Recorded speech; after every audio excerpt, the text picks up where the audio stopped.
Bienvenidos a otra clase flipada de geología. Hoy vamos a hablar de los bordes convergentes y por lo tanto de la formación de hilleras. Espero que os guste.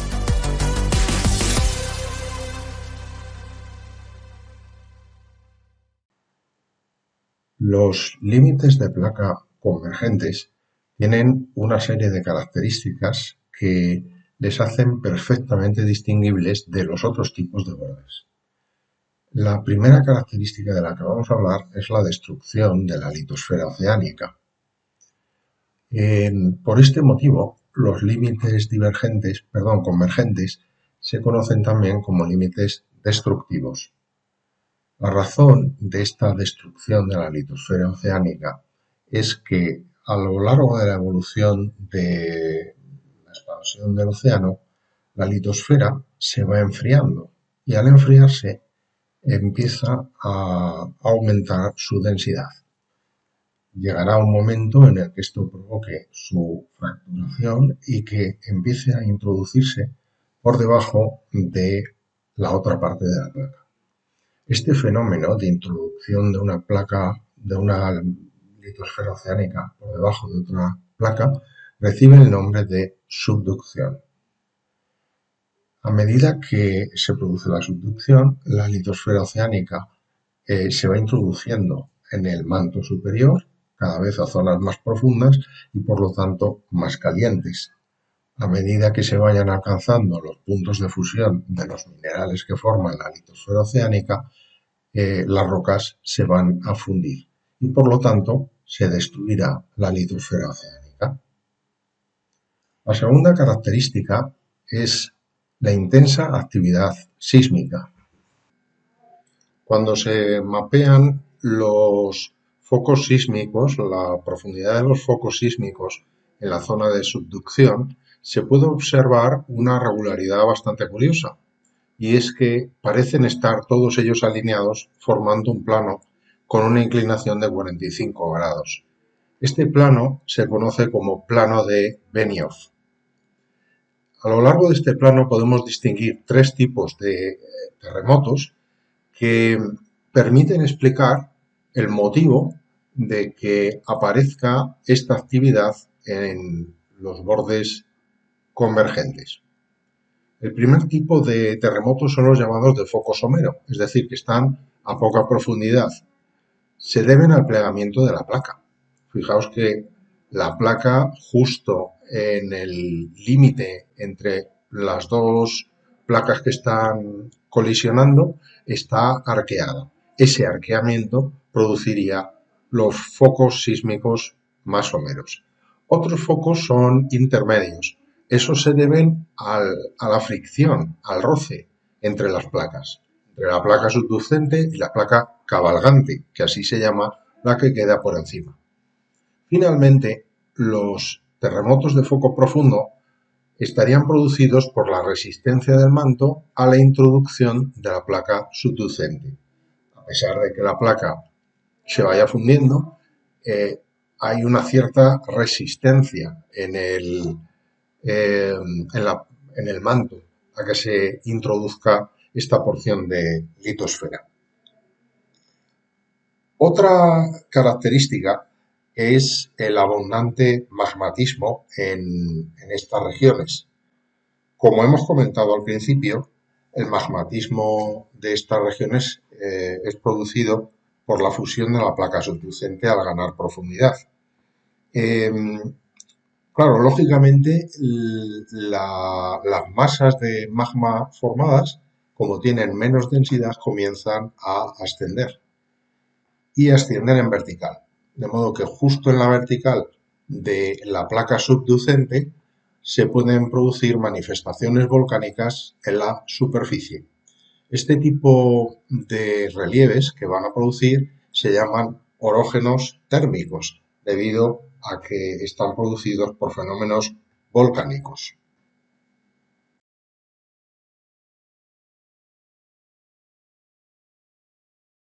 Ahora vamos a comentar la tercera y la séptima características, porque deberían haber, la cuarta y la séptima, porque deberían haber estado juntas. En realidad la séptima debería ir antes.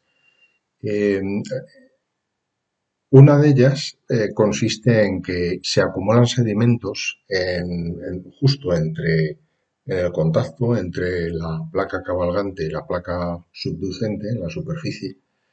Y esos sedimentos, como adoptan forma de prisma, reciben el nombre de prisma de acreción.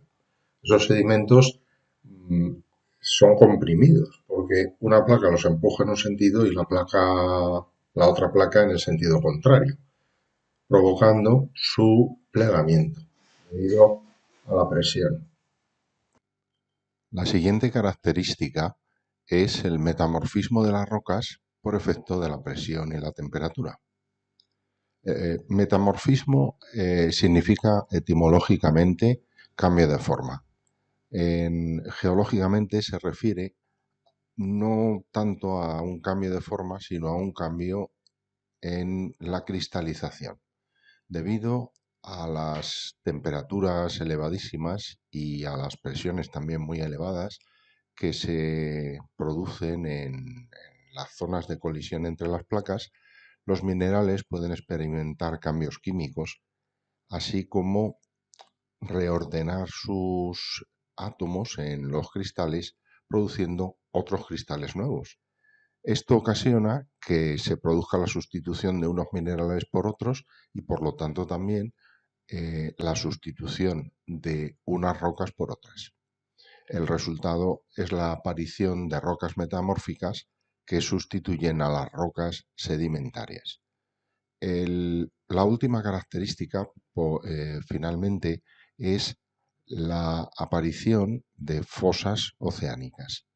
Las fosas oceánicas son grandes depresiones que se localizan precisamente en las proximidades de las zonas de subducción.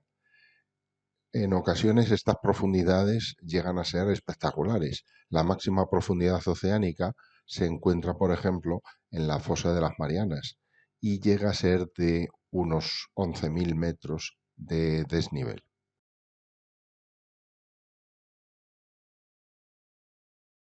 Todos los procesos de formación de bordes de tipo convergente siguen un mismo patrón y funcionan de una misma manera, pero dependiendo de ciertas circunstancias vamos a poder distinguir dos tipos principales.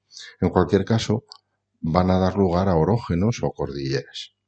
Los tipos que nos vamos a encontrar son los orógenos térmicos y los orógenos de colisión. A su vez, los orógenos térmicos pueden formar arcos continentales o pueden formar arcos insulares. Vamos a ver todos estos tipos de bordes poco a poco. Vamos a comenzar con el tipo que nos resulta hasta ahora más familiar porque es el que hemos utilizado para explicar los bordes convergentes. Este sería un orógeno térmico de tipo arco continental. ¿Por qué arco continental? Pues porque se forma un arco volcánico en el continente implicado en la colisión. Se trata de una colisión en la que la placa subducente es una placa oceánica y la placa cabalgante es una placa continental. El resultado es que además de formarse el arco volcánico en el interior del continente y de forma paralela a la costa, se forma también un prisma de acreción en el lateral de la fosa que va a ir aportando rocas plegadas y metamorfizadas al orógeno que se está formando. Este tipo de orógenos reciben el nombre también de orógenos perioceánicos porque se desarrollan de forma paralela a la costa de un continente. Por cierto, id pensando, ¿conocéis algún orógeno perioceánico en la península ibérica? Ahí lo dejo, a ver si se os ocurre. El siguiente tipo de orógeno térmico son los de tipo arco insular. Ahora el choque se va a producir entre dos placas oceánicas. Cuando se producen los choques de placas, siempre va a subducir la placa oceánica, porque es la más fina, la que tiene menos grosor y además tiene mayor densidad.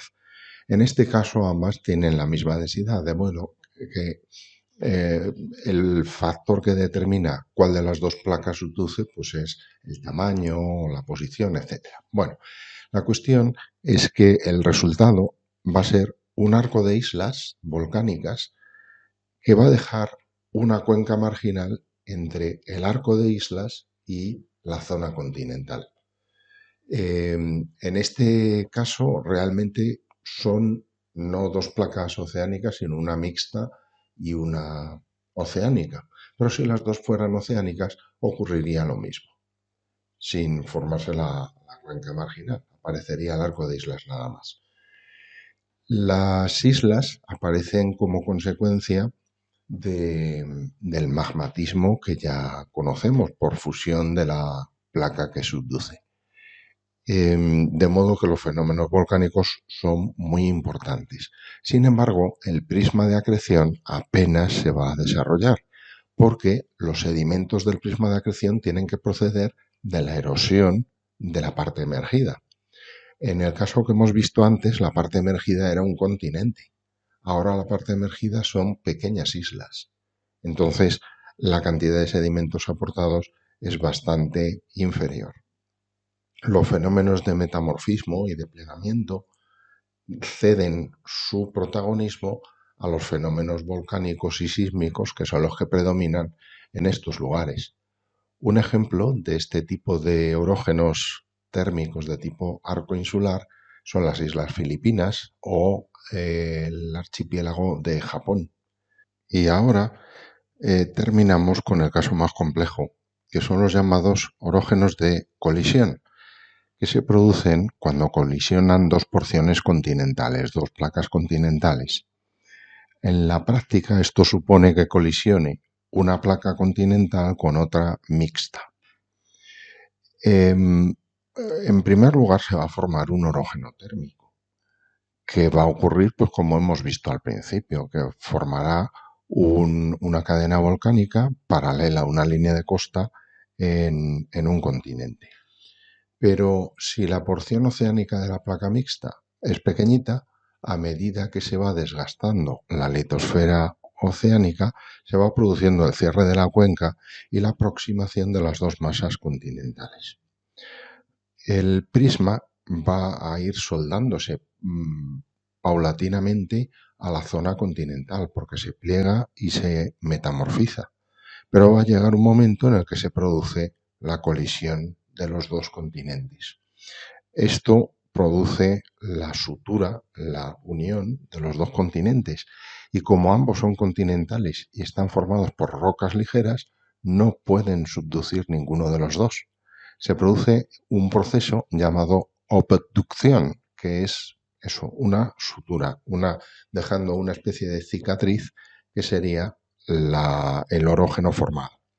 Los restos de la corteza de la litosfera oceánica que han subducido, como ya no pueden seguir avanzando, quedan integrados entre las dos placas, formando el llamado complejo fiolítico. Este es el caso de muchas cordilleras, como por ejemplo el Himalaya. Y igual que os he dicho antes, os lanzo un nuevo reto. Si os ocurre algún orógeno de colisión en la península ibérica, este es mucho más fácil. A continuación vamos a ver en un pequeño vídeo toda la evolución hasta formarse la cordillera del Himalaya. En el dibujo animado de la derecha aparece la India y a la izquierda el continente africano. Las dos masas de tierra se fueron separando a causa del movimiento de las placas. Habiéndose iniciado hace 180 millones de años, el desplazamiento de la placa indostánica continuó hacia el norte y cruzó el Ecuador.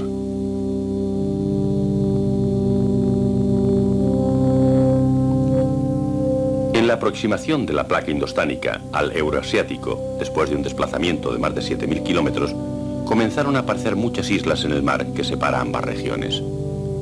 ¿Cómo se formaron estas islas?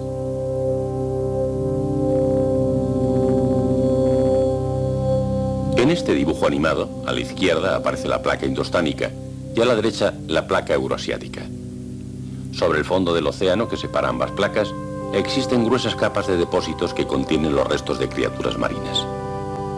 Presionadas entre las dos masas de tierra, estas capas de depósitos fueron lentamente desplazadas hacia arriba y a la vez plegadas o dobladas, solapándose algunas entre sí. La presión hacia arriba fue lentamente forzando el fondo hacia fuera del océano, formando las islas.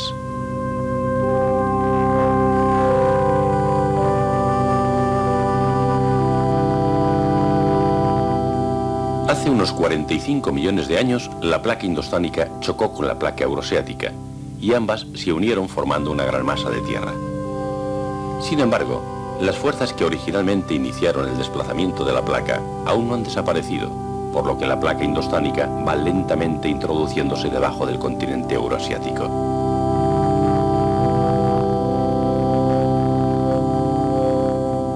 En este dibujo animado se ve gráficamente el proceso, mostrando ambas placas seccionadas. Los depósitos del fondo del océano, que primeramente formaron islas a causa de la colisión de las placas, se han seguido elevando por el desplazamiento de la placa indostánica bajo la masa de tierra de Eurasia. Fuerzas increíbles empujaron de una forma inexorable estas islas hasta una altura de más de 8.000 metros, creándose el Himalaya. A la vez, detrás apareció la extensa meseta del Tíbet. Fue la colisión de la placa indostánica con la placa euroasiática lo que dio lugar a la formación del Himalaya. Ello es una muestra espectacular de la rotura del enorme continente de Pangea, proceso que dura más de 100 millones de años y que aún continúa.